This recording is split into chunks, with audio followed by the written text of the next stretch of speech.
तो फिल्म की शुरुआत एक यूनिवर्सिटी को दिखाते हुए होती है जिसके सिक्योरिटी गार्ड जिल है।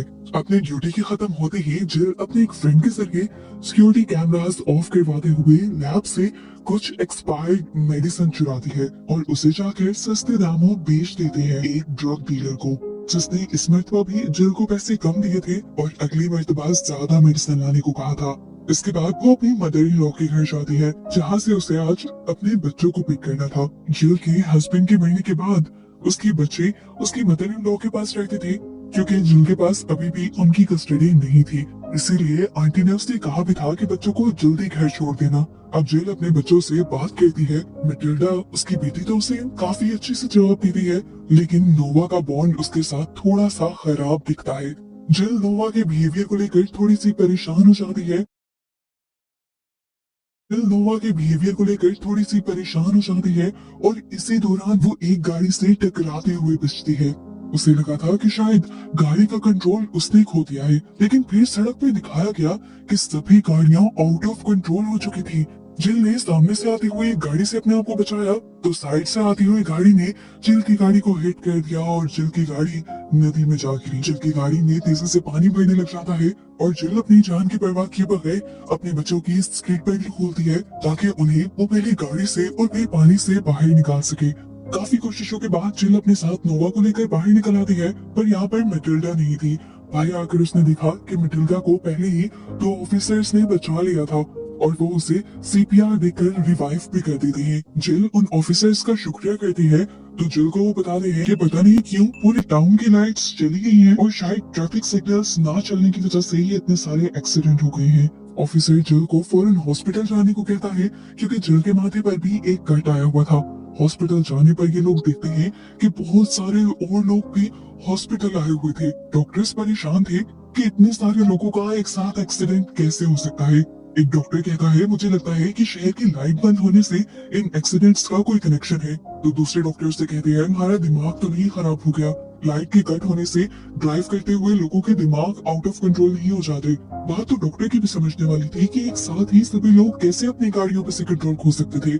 यहाँ पर जरूर कुछ और चल रहा था। अब डॉक्टर सारे क्रिटिकल पेशेंट को देखने में लग जाते हैं तो जिल को अपना ट्रीटमेंट खुद ही करना पड़ता है। और यही हॉस्पिटल से एक शॉकिंग बात ये भी पता चलती है कि जितने भी लोग कोमा में गए हुए थे, लाइट के जाते ही सभी लोग दोबारा होश में आ गए थे और ये एक मिरेकल जैसा ही था। अब जिल अपने बच्चों को लेकर आंटी के घर वापस आ जाती है जहाँ पर आंटी उसे बताती है कि शहर के एटीएम्स भी वर्क नहीं कर रहे और अब कोई भी शॉप क्रेडिट कार्ड भी नहीं ले रही। जिल का सारा कैश तो पहले ही पानी में बह गया था। तो आंटी इस मुश्किल सिचुएशन में जिल को अपने घर ही रात गुजारने को कहती है। रात भर जिल को नींद नहीं आती और वो अपने पुराने रूम में जाकर अपने हस्बैंड और बच्चों की पुरानी पिक्चर्स देखने लग जाती है और तभी वो देखती है कि आंटी भी जागी हुई थी। आंटी उसे स्लीपिंग पिल्स लेने का मशवरा देती है, लेकिन जिल पिल्स लेने से मना की। इसके बाद जिल मैटिल्डा के पास जाती है जो इस टाइम सोई हुई थी, लेकिन नोवा भी अभी तक जागा हुआ था।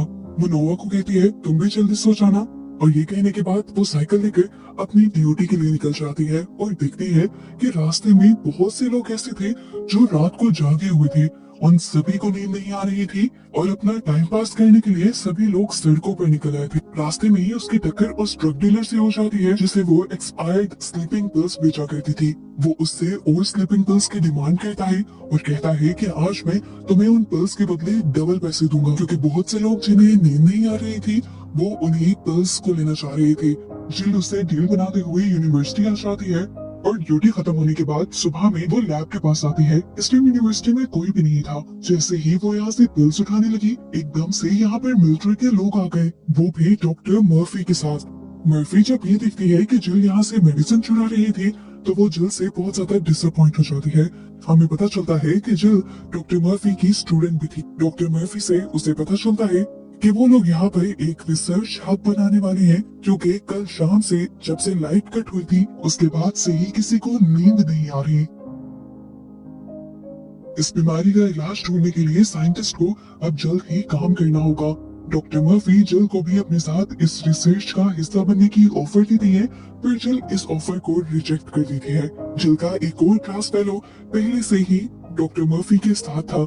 वो जिल को समझाता है कि किस तरह इंसोमिया यानी कम सोने की बीमारी इंसानों को इफेक्ट कर सकती है। वो इंसानों के ब्रेन को डैमेज कर सकते हैं। ज्यादा देर तक ना सोने की वजह से इंसान का हार्ट पंप करना बंद कर सकता है और बहुत से लोगों की जान जा सकती है। कम सोने की वजह से लोगों को वैसे ही हेलुसिनेशंस होने लगे थे। वो बताता है कि अभी तक दुनिया में सिर्फ एक ही औरत है जिसे नींद आ रही है और उसी की ब्रेन एक्टिविटी पर रिसर्च करते हुए ये लोग बाकी इंसानों के लिए मेडिसिन तैयार करने वाले थे। इस टाइम पर जिल को याद आता है कि जब वो घर से आई थी तो मैटिल्डा भी सो रही थी, जबकि बाकी सब लोग जागे हुए थे। उसे डर लगता है कि क्या मैटिल्डा मर तो नहीं गई। वो बिना कुछ सोचे भाग कर घर वापिस आती है और जल्दी से मैटिल्डा को ढूंढने लग जाती है। नोवा उसे बताता है कि मैटिल्डा को तो ग्रैंडमा चर्च ले गई है। उसकी सांस में सांस आती है और वो फौरन चर्च जाने का डिसाइड करती है। इतनी ही देर में जिल का क्लास फेलो भी उसके पीछे आ चुका था। वो उसे कहता है कि हमें मैटिल्डा को रिसर्च हब लेकर जाना चाहिए, पर जिल उसकी बात नहीं सुनती और ये लोग चर्च जाने के लिए निकल जाते हैं। रास्ते में ये लोग देखते हैं कि बहुत से लोगों का दिमाग खराब हो गया था ना सोने की वजह से और वो सड़कों पर निकलकर पागलों वाली हरकतें कर रहे थे। कुछ लोग तो एक दूसरे से लड़ भी रहे थे।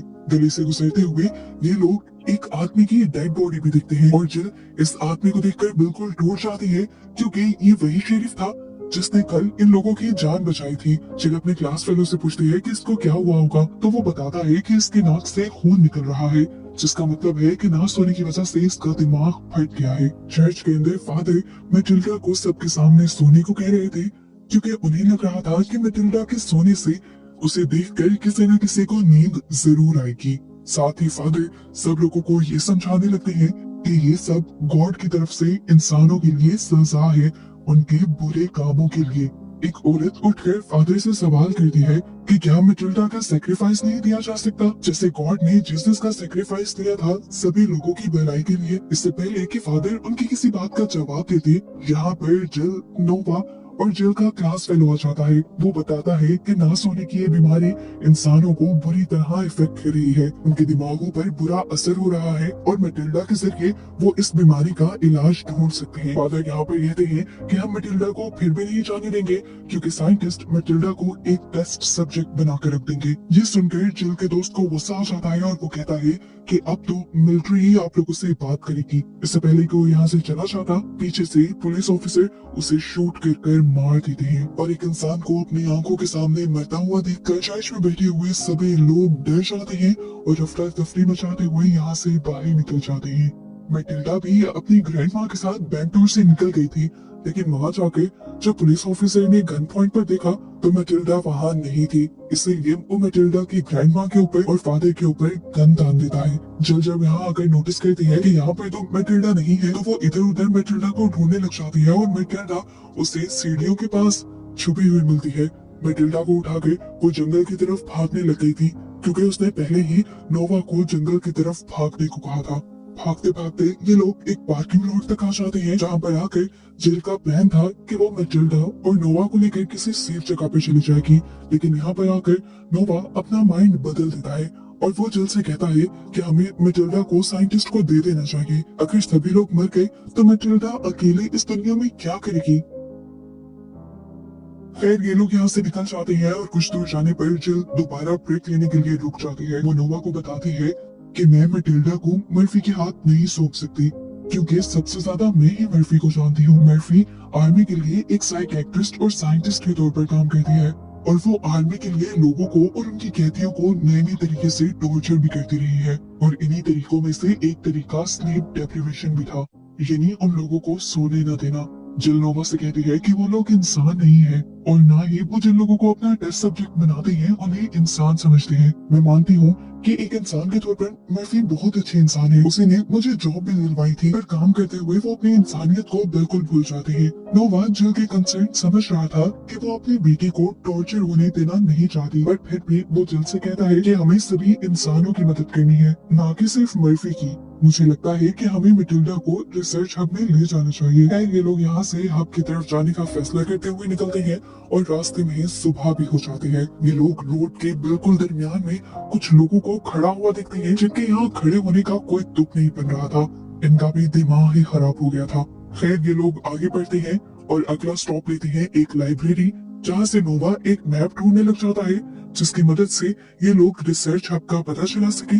और जिल यहाँ पर मैटिल्डा को गन शूटिंग सिखाने खड़ी हो जाती है, ताकि अगर वो लोग मर भी जाएं तो मैटिल्डा अपना ख्याल रख सके। पर मैटिल्डा को ये सब करना ठीक नहीं लग रहा था। खैर जिल अब मैटिल्डा को छोड़कर नोवा के साथ मैप देखने लग जाती है। तब तक मैटिल्डा जाकर कार में सो जाती है। थोड़ी देर बाद ये लोग बाहर शोर दिखते हैं और पता चलता है कि जेल में से सारे ही कैदी छूटकर बाहर निकल आए थे और उन्हीं में से एक कैदी जिल की कार चुराकर भाग गया, जिसके पीछे मैटिल्डा सो रही थी। नोआ और जिल को समझ नहीं आता कि वो क्या करे। इतने में ही बाकी कैदी उन्हें नुकसान पहुंचाने के लिए उनकी तरफ बढ़ने की कोशिश करते हैं, तो जिल उनकी तरफ गोली चलाती है, ये दिखाने के लिए कि वो भी मजबूत है। अगले ही सेकंड वो आदमी जो कार चुराकर भागा था वो वापस आ जाता है और जिल और नोवा को गाड़ी में बैठने को कहता है। जिल कार में तो बैठ जाती है, लेकिन वो इस कैदी को अपनी गन पॉइंट पर ले चुकी थी, ताकि वो कैदी इन लोगों के मुताबिक ही चले। सामने जाते हुए एकदम से इनकी कार दोबारा कंट्रोल खो देती है। जिल काफी मुश्किल से उस आदमी के हाथ से कंट्रोल लेते हुए कार को बैलेंस करती है, पर पता चलता है कि ये तो उस कैदी का सिर्फ एक ड्रामा था, जिल के हाथ से बंदूक लेने के लिए। जिल भी हंसते हुए से बताती है कि इस गन में तो कोई बुलेट ही नहीं है। गुस्से में आकर वो कार की चाबियां निकालते हुए इस कार से बाहर चला जाता है और पास में ही जली हुई फील्ड्स के पास आता है। यहाँ इन फील्ड्स में उसे कुछ कपड़े मिल जाते हैं, जिन्हें वो चेंज कर देता है। और इस दौरान नोवा उस आदमी को बताता है कि वो लोग मैटिल्डा को लेकर रिसर्च हब जा रहे हैं, ताकि सभी इंसानों के लिए उसकी मदद से मेडिसिन तैयार की जा सके। ये बात सुनते हुए आदमी जिल के पास वापस आता है, उसे उसकी गन देते हुए कहता है कि मैं तुम्हें खुद रिसर्च हब छोड़ कर आऊंगा, क्योंकि मुझे भी इस सब का इलाज चाहिए। इसी दौरान रात हो जाती है और हम देखते हैं कि रात में जिल मैटिल्डा को कार भी ड्राइव करना सिखा रही थी। आसान लफ्जों में कहें तो वो मैटिल्डा को सर्वाइव करने के सारे तरीके सिखा रही थी। थोड़े ही आगे जाने पर ये लोग देखते हैं कि काफी सारे पागल लोग यहाँ पर इकट्ठे हुए थे और वो दूसरे लोगों को पकड़ पकड़ कर मारकर उल्टा लटका रहे थे और उनका खून जमा कर रहे थे। ये देखते हुए जिल फौरन से मैटिल्डा को ड्राइविंग सीट से हटाने की कोशिश करती है, लेकिन इतने में ही उन लोगों का ग्रुप इनके ऊपर हमला कर देता है और एक लड़की मैटिल्डा को बालों से पकड़ लेती है। जिल के देखते हुए एक स्क्रू ड्राइवर उस लड़की के हाथ के अंदर स्टैब कर देती है और यहाँ पर पूरी फैमिली अपने इर्द गिर्द लगे लोगों से लड़ती है। उन लोगों ने गाड़ी के सारे शीशे भी तोड़ दिए थे। जिल अपने साथ वाले आदमी को एकदम से दूर गिराते हुए जल्दी से कार को स्टार्ट करके यहाँ से भगा देती है। ये लोग उस कार का पीछा तो करते हैं, लेकिन कार की स्पीड बहुत ज्यादा थी, तो आखिरकार ये लोग कार से दूर हो गए। थोड़ी देर तक ड्राइव करने के बाद इन्हें फाइनली जंगल के अंदर एक लाइट नजर आ जाती है और ये समझ जाते हैं कि वहीं पर रिसर्च हब बना हुआ है। जिल नोवा और मैटिल्डा से छुपने को कहती है और कहती है कि पहले मैं अंदर जाकर ये देख के आऊंगी कि क्या वो रिसर्च हब सेफ भी है या नहीं। अंदर जाने पर वो दिखती है कि सोल्जर्स एक दूसरे को इंजेक्शन लगा रहे थे ड्रग्स के, ताकि कुछ देर के लिए तो वो कम से कम अपने हवासों में रह सके। जिल छुपते हुए ही रिसर्च हब के पास आती है और अपना लैब वाला ही पासवर्ड यूज करते हुए ये दरवाजा अनलॉक कर लेती है। अंदर जाते ही उसने एक लैब कोट पहन लिया था, इसलिए कोई उसे पहचान भी नहीं पाया। जिल यहाँ पर एक बूढ़ी औरत को सोया हुआ दिखती है। इतने में ही जिल के पास एक डॉक्टर आता है और इस बूढ़ी लेडी के ब्लड सैंपल लेने को कहता है। जिल हाँ में सर हिला देती है और देखती है कि इस औरत के हाथ में पहले भी बहुत से सुइयों के निशान थे, यानी हजारों मरतबा इस औरत के अंदर से खून निकाला गया था। अब तो वो औरत भी दर्द से कहराने लगी थी। वो औरत जिल से कहती है कि मुझे ये टॉर्चर कितनी देर सहना पड़ेगा, और जिल उससे कहती है मेरे पे यकीन रखें, मैं आपको यहाँ से जरूर बचा लूंगी। यहाँ पर जिल इस बूढ़ी लेडी को अपनी बेटी मैटिल्डा के बारे में भी बताती है, जो बिल्कुल उसी बूढ़ी लेडी की तरह सो पा रही थी, यानी वो नॉर्मल थी। जिल बूढ़ी लेडी से कहती है कि अगर दुनिया में सभी लोग खत्म हो गए और हम लोग मर गए तो प्लीज आप मेरी बेटी का ख्याल रखिएगा। वो बूढ़ी लेडी बताती है मैं नहीं जानती कि मैं नॉर्मल कैसे हूँ, डॉक्टर्स ने तो मुझे महीनों पहले ही बता दिया था कि मैं जल्द ही मर जाऊंगी। इतनी देर में यहाँ पर डॉक्टर मर्फी आ जाती है और वो जिल को देखकर हैरान होती है और उससे पूछती है कि तुम्हारा क्लास फेलो कहाँ है। जिल जानती थी कि वो मर गया है, लेकिन वो डॉक्टर मर्फी को सच नहीं बताती और कहती है कि मैंने यूनिवर्सिटी से निकलने के बाद उसे देखा ही नहीं है। अब वो डॉक्टर मर्फी से पूछती है कि आप लोगों को इलाज मिल गया। डॉक्टर मर्फी बताती है कि वो अभी तक इलाज तो नहीं ढूंढ पाई, लेकिन उन्होंने एक ऐसी मेडिसिन बना ली है जिसके जरिए कम से कम वो अपने दिमागों को सही हालत में रख सकते हैं, और वही इंजेक्शंस ये सोल्जर्स एक दूसरे को लगा रहे हैं। लेकिन वो मेडिसिन भी सभी इंसानों को नहीं दी जा सकती थी, क्योंकि उस मेडिसिन ने भी बहुत सारे लोगों के नर्वस सिस्टम को डैमेज कर दिया था। इस टाइम डॉक्टर मर्फी की आंखों से आंसू आ जाते हैं और वो जिल को गले लगा लेती है और कहती है कि मुझे अच्छा लगा कि तुम मेरी मदद करने के लिए आई, लेकिन मुझे लगता है कि अब मैं कुछ नहीं कर पाऊंगी। जिल को ये सारी हालत देखते हुए खुद भी रोना आ रहा था, क्योंकि उसे लग रहा था कि अब पूरी ह्यूमैनिटी खत्म हो जाएगी। एकदम से वो आसमान में रेड कलर की फ्लेयर्स दिखती है और यहाँ पर दिखाया जाता है कि वो कैदी नोवा और मैटिल्डा को लेकर इसी कैंप की तरफ बढ़ रहा था। जिल भी फौरन उनके पास जाने लगी, लेकिन इतने में ही उसने देखा कि आर्मी उन तीनों को पकड़ चुके थे। इससे पहले कि वो उन्हें शूट कर देते, मैटिल्डा उन सबको बताती है कि मैं सो पा रही हूँ। जिल के परमिशन के बगैर ये लोग उस रिसर्च हब के अंदर आ जाते हैं और मैटिल्डा डॉक्टर मर्फी को बताती है कि वो सभी इंसानों की हेल्प करना चाहती है। यहाँ आके मैटिल्डा देखती है कि साइंटिस्ट ने एक मंकी का सर काटा हुआ था, लेकिन उसके बावजूद भी वो मंकी जिंदा था। उस मंकी को एनेस्थीसिया देकर सुलाने की कोशिश की जा रही थी, लेकिन ये मंकी सो नहीं रहा था। डॉक्टर मर्फी मैटिल्डा को बताती है कि जैसे इस मंकी को सुलाने की कोशिश की जा रही है, इसी तरह तुम्हें भी सुलाया जाएगा और अगर तुम सो जाओगी तो तुम्हारी ब्रेन एक्टिविटी और इस मंकी की ब्रेन एक्टिविटी में डिफरेंस नोट किया जाएगा और उसी से हम पता चला लेंगे कि मसला कहाँ पर है और हमें इसका क्योर कैसे ढूंढना है। ये लोग मैटिल्डा को उसी तरह एनेस्थीसिया देते हैं और मैटिल्डा फौरन ही सो जाती है। दूसरी तरफ अब हमें नोवा और जिल को दिखाया जाता है, जिन्हें अब कैद करके रखा गया था। जिल को अब हेलुसिनेशंस हो रहे थे, लेकिन फिर भी वो डॉक्टर मर्फी को अपने पास आता देखकर कहती है कि प्लीज मेरी बेटी को छोड़ दो, उसे बख्श दो। पर डॉक्टर मर्फी उससे कहती है कि पूरी ह्यूमैनिटी का फ्यूचर तुम्हारी बेटी पर डिपेंड करता है, हम उसे नहीं छोड़ सकते। लैब के अंदर दिखाया जाता है कि वो बूढ़ी लेडी अब मर चुकी थी। डॉक्टर उन्हें रिवाइव करने की भी कोशिश करते हैं, लेकिन अब वो जिंदा नहीं होती। इधर नोवा की भी दिमाग की हालत खराब हो जाती है और वो जिल के ऊपर ही हमला कर देता है। उसे बुरा भला कहने लग जाता है क्योंकि जिल ने उन्हें कभी भी नहीं पाला था। इतनी ही देर में एक सोल्जर आकर नोवा को जिल से अलग करता है और बाहर हमें एक सोल्जर को दिखाया जाता है जो पाइन को उनके गिरने पर समझता है कि वहाँ पर एक ग्रेनेड गिर गया है। इन्हें उसका दिमाग भी काम करना बंद कर गया था और वो बाहर फायरिंग करना शुरू कर देता है। फायरिंग की आवाज सुनते ही बाकी लोगों के दिमाग भी काम करना बंद कर देते हैं और ये लोग एक दूसरे पर फायर करना ही शुरू कर देते हैं। शूटिंग की आवाज की वजह से सभी सोल्जर्स का दिमाग एकदम से खराब हो गया था। यहाँ पर एक सोल्जर जिल के सामने जाती है और जिल को अपना दुश्मन समझते हुए उसे मारने की कोशिश करती है, लेकिन शुक्र था कि गोली ऊपर पाइप पे लगी थी, जिल को लगने के बजाय। पाइप पे टूटते ही जिल अपने आप को छुड़वा लेती है। यहाँ अब नोवा भी अपने आप को बचाकर भागने की कोशिश करता है, पर एक सोल्जर उसे मारने के लिए आ जाता है और पीछे से ही तभी वो कैदी जो उनकी मदद कर रहा था वो यहाँ आकर नोवा को बचा लेता है और नोवा जब बाहर की तरफ भागता है तो एक और सोल्जर उन्हें गोली मारने वाला होता है, पर उससे पहले ही कोई दूसरा सोल्जर उस पहले वाले सोल्जर को गोली मार देता है और इस तरह एक और मर्तबा किस्मत से नोवा की जान बच जाती है।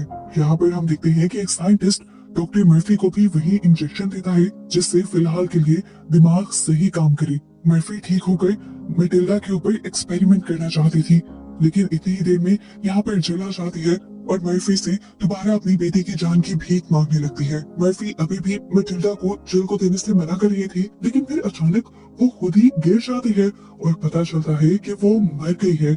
असल में उसके साथी साइंटिस्ट ने ही उसे जानबूझकर जहर का इंजेक्शन देकर मारा था ताकि आखिर इस बच्चे की जान तो बच सके। ये देखते हुए जिल उस साइंटिस्ट का शुक्रिया करती है और जल्दी से मैटिल्डा के ऊपर से सभी चीजें उतार कर उसे बचाकर यहाँ से भगाकर ले जाने की कोशिश में लग जाती है। इससे पहले कि ये लोग बाहर निकल पाते, यहाँ पर बहुत सारे सोल्जर्स आ जाते हैं और इधर उधर गोलियां चलाने लग जाते हैं, जिनकी गोलियों से बचने के लिए इन दोनों को दोबारा से छुपना पड़ता है। ये लोग नोवा को भी देखते हैं जो यहाँ की इलेक्ट्रिक वायर्स को फिश समझ रहा था, क्योंकि उसे ना सोने की वजह से हेलुसिनेशंस हो रहे थे। ये लोग उसे मना भी करने की कोशिश करते हैं, लेकिन वो लोहे की चॉपस्टिक इन वायर्स के अंदर डाल देता है और उसे बहुत बुरा शॉक लग जाता है। इतना बुरा करंट लगने की वजह से वो मर गया था। ये दोनों रोने लग जाती है और मैटिल्डा जल्दी से भागकर डिफिब्रिलेटर लेकर आती है, जिससे उसने देखा था कि सब लोगों ने उस बुरी औरत को बचाने की कोशिश की थी। डिफिब्रिलेटर की मदद से जब जिल नोवा को शॉक देने लगती है तो उसे खुद भी करंट लग जाता है और वो गिर जाती है। सीन कट हो जाता है और हमें सुबह का सीन दिखाया जाता है। मैटिल्डा भी जो इन सारी चीजों से बचने की कोशिश कर रही थी वो सो चुकी थी और जब वो सोकर उठी तो उसने देखा कि जिल नोवा के ऊपर लेटी हुई थी। वो अपने मरे हुए बेटे पर रो रही थी। मैटिल्डा के उठते ही जिल भी उसे देखकर नोवा से साइड पर हो जाती है और अब मैटिल्डा अपने भाई नोवा के पास जाती है। वो जैसे ही उसे हिलाती है तो शॉकिंगली नोवा उठकर बैठ जाता है और इन्हें पता चलता है कि नोवा मरा नहीं था, वो बस सो रहा था। ये उनके लिए वो खुशी थी जिसे ये लोग बयान ही नहीं कर सकते थे। इससे पहले कि अपनी खुशी को सेलिब्रेट कर पाते, इतनी ही देर में एक सोल्जर आकर जिल को गोली मार देता है और इन दोनों को छोड़ देता है, क्योंकि इन दोनों ने उन्हें बताया था कि वो दोनों नॉर्मल है। जख्मी जिल को ये लोग बाहर ले आते हैं और नोवा जिल से सॉरी करने लग जाता है, क्योंकि उसी की जिद पर ये लोग इस रिसर्च हब तक आए थे। जिल उसे प्यार करती है और कहती है कि तुम दोनों एक दूसरे का ख्याल रखना। अब ये दोनों जब बातें कर रहे थे तो मैटिल्डा किसी गहरी सोच में थी। वो जल्दी से भागकर अंदर जाती है और डिफिब्रिलेटर को देखती है और आकर एक शॉकिंग बात वो